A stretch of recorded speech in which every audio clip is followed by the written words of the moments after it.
लोगों का इस वक्त बुरा हाल है और अभी जो बिजली के बिल आए हैं जिसमें इजाफा हुआ है उससे लोगों की चीखें निकल गई हैं। और ये वो इजाफा है जो आईएमएफ कंडीशन के तहत आप लोग करके गए थे। आप लोगों ने जो है बिजली की कीमत तकरीबन 5 रुपए से लेकर ₹7.5 तक बढ़ाई है और उसमें आप लोगों ने कहा जितनी सब्सिडी हम दे सकते हैं वो देंगे। लेकिन जैसे ही आपकी हुकूमत खत्म हुई हफ्ता 10 दिन बाद आपके जो साबिक वुज़रा हैं, जो सीनियर आपके रहनुमा है, वो ऐसी तजवीज़ दे रहे हैं जैसे वो कभी हुकूमत में थे ही नहीं। ख्वाजा आसिफ साहब, ख्वाजा साद रफीक साहब और दीगर रहनुमा अब तजवीज़ दे रहे हैं कि जो हद है जिसमें हम आपको रिलीफ देते हैं वो 200 यूनिट से बढ़ा के 300 यूनिट कर दें, कुछ टैक्सेस में कमी कर दें, फलाना कर दें। मतलब अगर ये करना मुमकिन होता तो आप लोग करके जाते ना। ये अब बेचारी निगरान हुकूमत, कमज़ोर हुकूमत पे आप ये बोझ डाल रहे हैं। मैं समझता हूँ कि ये वो सारी तजावीज़ जो हैं ये मुस्तकबिल के लिए तो ठीक हैं।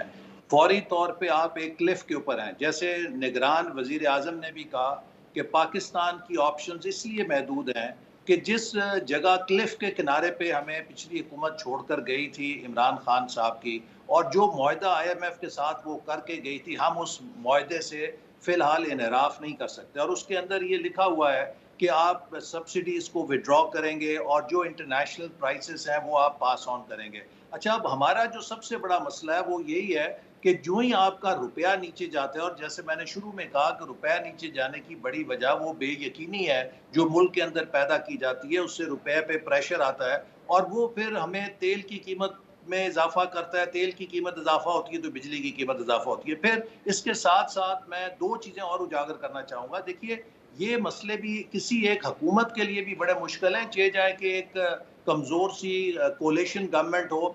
वो ये है कि हम पिछले कई सालों से, अशरों से, फॉर मैनी डेकेड्स जो बिजली चोरी हो रही है पाकिस्तान के मुख्तलिफ इलाकों में, उसका बोझ हम उन लोगों पर डाल रहे हैं कि जो बिजली के बिल दे रहे हैं। मिसाल के तौर पे मेरा ताल्लुक गुजरांवाला डिवीज़न से है। लाहौर की लेस्को हो गई, गैपको हो गई, आईएसको हो गई, फेस्को हो गई, ये 4 डिस्ट्रीब्यूशन कंपनीज हैं जहां 90% से ज्यादा रिकवरी होती है। बाकी मुल्क की तमाम डिस्कोस के अंदर, चाहे वो हेस्को है, चाहे वो सखर की है, चाहे वो कैस्को है, लेकिन लेकिन एहसन साहब ये चाहे वो बातें तो अब आम आदमी को पता है, लेकिन एक आम आदमी बेचारा ये पूछता है कि ये रोकने की जिम्मेदारी, चोरी या बिल की रिकवरी, ये हुकूमत की जिम्मेदारी है। मैं क्यों बोझ बर्दाश्त करूं? आप लोग जवाब बताते रहते हैं, सोल्यूशन नहीं निकालते। जब हुकूमत में होते हैं तो फिर करें ना कुछ आकर। देखिए, बात यह है कि ये सारे इकदामात उठाने के लिए एक फैसला कौन हुकूमत को स्टेबिलिटी चाहिए।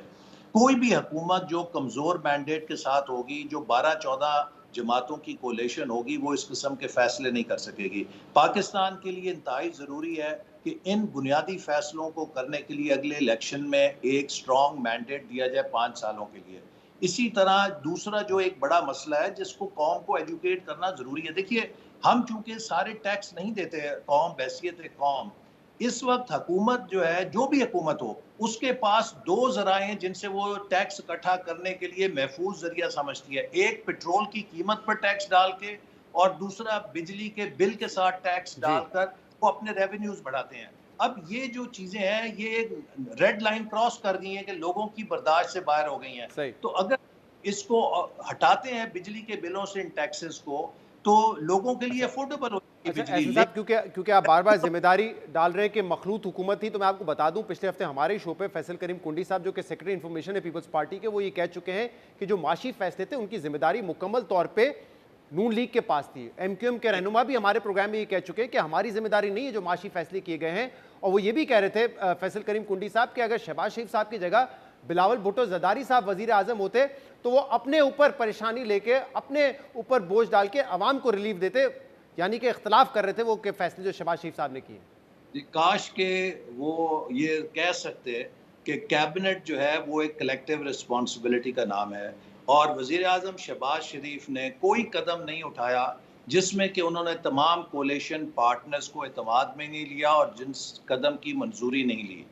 कोलेशन गवर्नमेंट का हर फैसला, चाहे वो 10 रुपए टैक्स लगाने से ताल्लुक रखता हो या 1000 रुपये टैक्स लगाने से ताल्लुक रखता हो, चाहे 1 पैसा टैक्स लगाने से ताल्लुक रखता हो, जी। हर फैसले में तमाम कोलेशन पार्टनर्स बराबर के जिम्मेदार हैं। लिहाजा this is not good politics कि आप हुकूमत के मजे लें, आप हुकूमत के जहाज़ों में सफ़र करें, लेकिन जब हुकूमत के फैसलों को डिफेंड करने की बारी आए तो आप कहें कि जी वो तो हम क्या करें, हम तो बिल्कुल वहाँ पे तमाशा देख रहे थे, हम तो बैरूनी दौरे कर रहे थे।